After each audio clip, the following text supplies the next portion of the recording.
عاجل فوز لقجع رئيساً مؤقتاً للكاف. زلزال في زيورخ يهز عرش الكرة الإفريقية من الجذور. لأول مرة تحالف مغربي لاتيني مرعب يزلزل موازين القوى في الفيفا. الأسد الأطلسي يسيطر، الحقيقة التي ستحبس أنفاس القارة. يا أهلاً ويا مرحبا بكل الملوك، بكل الأحرار، وبكل من يعشق كلمة الحق في هذا الوطن العظيم وخارجه. اليوم نحن بصدد الحديث عن زلزال حقيقي، عن تحركات هزت مكاتب زيورخ وغيرت خريطة النفوذ في القارة السمراء بالكامل. قبل أن نكشف المستور ونغوص في تفاصيل هذه الرحلة السرية والقرارات التاريخية، نبدأ بأطير الكلام وأجمل الأنفاس. اللهم صل وسلم وبارك على حبيبنا وسيدنا ومولانا محمد صلى الله عليه وسلم، صلاة تنحل بها العقد وتنفرج بها الكرب وتفتح لنا بها أبواب النصر. يا ملوك، لو أنت مغربي حر وتتفق أن المغرب هو أعظم بلد في العالم، انزل الآن واكتب في التعليقات ديما مغرب بكل فخر، ولا تنسوا الضغط بقوة على زر الإعجاب لايك والاشتراك في القناة وتفعيل جرس التنبيهات فوراً، لأن ما ستسمعونه اليوم هو تفريكي للرومان بكل ما تحمله الكلمة من معنى. استعدوا، فالعالم كله يراقب الأسد المغربي وهو يعيد رسم التاريخ. لقجع في قلب الفيفا والزلزال القادم، رحلة زيورخ والملفات المفخخة. في تطور مفاجئ وصادد هز أركان الكرة الإفريقية من الداخل، وصل فوزي لقجع رئيس الجامعة الملكية المغربية لكرة القدم والرجل القوي في القارة إلى مقر الاتحاد الدولي لكرة القدم فيفا في مدينة زيورخ السويسرية. ولكن الصدمة لم تكن في وصوله فقط، بل في من كان برفقته.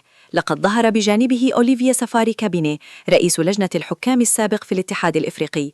إنها زيارة غير معلنة تحمل في طياتها ملفات سرية للغاية وشهادات حية قد تفجر أكبر فضيحة تحكيمية عرفها تاريخ القارة السمراء منذ تأسيسها. هل نحن أمام قرارات تاريخية من الفيفا؟ وهل ستصل الأمور فعلا إلى حد سحب لقب قاري غير مسار التاريخ؟ شهادة كابيني التي أربكت الحسابات.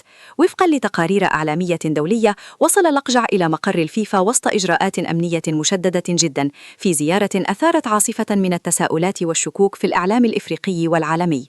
أوليفيا سفاري كابيني، هذا الاسم الذي أثار الجدل طويلا، لم يأتي لزيارة بروتوكولية، بل جاء ليفجر الحقائق حول الفساد التحكيمي داخل الكاف وداخل قاعة الاجتماعات الكبرى. وبحضور رئيس الفيفا جياني إنفنتينو، بدأ كابيني بتقديم شهادته المزلزلة، مؤكدا أن ما حدث في نهائي كأس إفريقيا الأخير لم يكن مجرد أخطاء بشرية عفوية، بل كان سلسلة من القرارات التحكيمية المشكوهة التي تم تخطيط لها للتأثير على نتيجة المباراة. كابيني كشف أن محاولته لقول الحقيقة أدت لاستبعاده من منصبه، مشيرا إلى وجود نظام يحتاج الاستثاث من الجذور داخل التحكيم الإفريقي. منطق لقجع: عدالة لا فوضى. أمام هذه الشهادات الخطيرة، وضع فوزي لقجع الاتحاد الإفريقي تحت مجهر الفيفا بقوة غير مسبوقة. لقجع وبكل هدوء وثقة أكد خلال الاجتماع أن المغرب لا يبحث عن إثارة الفتن أو الفوضى، بل يبحث عن العدالة الكروية الضائعة. وأوضح بلهجة حازمة أن الكرة الإفريقية لن تتقدم خطوة واحدة دون شفافية تحكيمية كاملة، وأن الأخطاء في المباريات الكبرى تقتل سمعة القارة أمام العالم. صراحة لقجع كانت واضحة: نريد الحقيقة، وإذا كانت هناك مخالفات فيجب أن يتحمل المسؤولون نتائجها مهما كانت مناصبهم.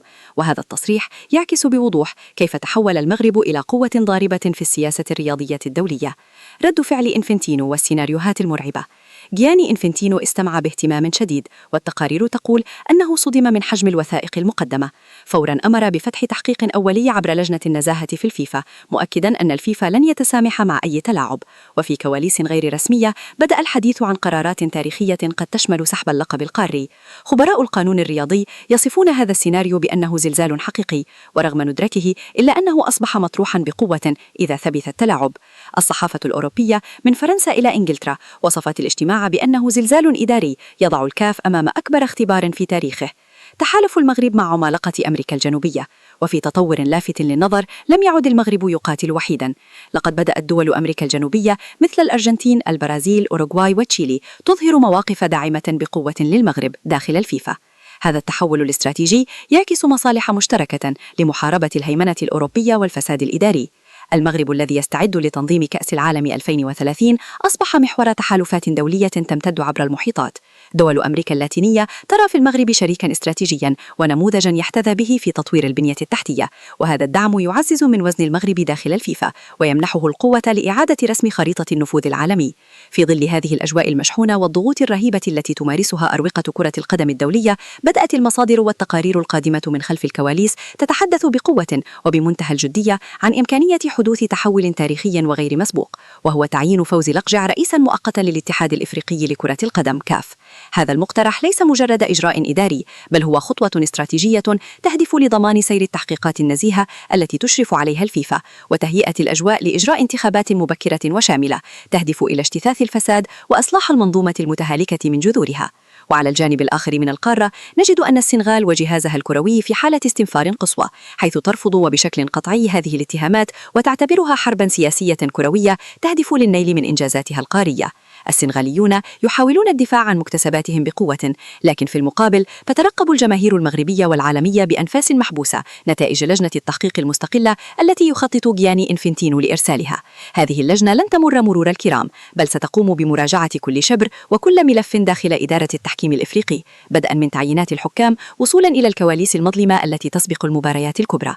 إننا اليوم يا سادة لسنا أمام مجرد خلاف بسيط، بل نحن في قلب معركة كبرى ومفصلية على قيادة القارة السمراء، والمغرب اليوم بقيادة لقجع هو من يملك زمام المبادرة، وهو من يفرض إيقاع اللعبة بفضل قوته الدبلوماسية ووثائقه الدامغة. لحظة الحق والعدالة المنتظرة. يا إخواني وأصدقائي، نحن لا نتحدث عن مجرد أخبار عابرة، نحن نعيش بالفعل لحظات تاريخية ومفصلية ستكتب في كتب التاريخ الرياضي. إنها اللحظات التي تظهر فيها القوة الحقيقية للدبلوماسية الرياضية المغربية تحت قيادة رجل دولة بامتياز، رجل يعرف جيداً من أين تؤكل الكتف، ويعرف كيف ينتزع حق بلده وقارته من فك الأسد.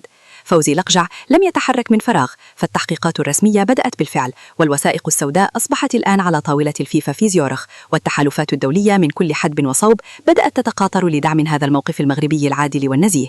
لقد بدأ فجر العدالة يلوح في الأفق، والأسد المغربي الشامخ لن يتوقف ولن يهدأ له بال حتى يطهر الكرة الإفريقية من كل شائبة فساد ومن كل تلاعب يسرق أحلام مشعوب.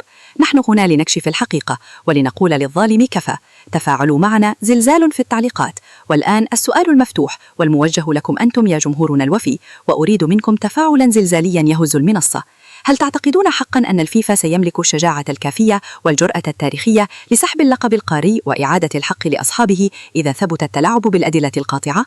وهل ترون في فوزي لقجع الشخصية القوية والمناسبة لتولي قيادة الكاف في هذه المرحلة الانتقالية الصعبة والحساسة؟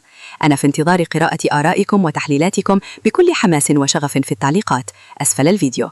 ولا تنسوا قبل كل شيء الصلاة على الحبيب المصطفى صلى الله عليه وسلم في التعليقات لتنزل علينا البركة. واضغطوا الآن بقوة على زر الإعجاب لايك، واشتركوا في القناة وفعلوا جرس التنبيهات لتكونوا أول من يحصل على النتائج النهائية والحصرية لهذا التحقيق التاريخي الذي سيغير وجه القارة.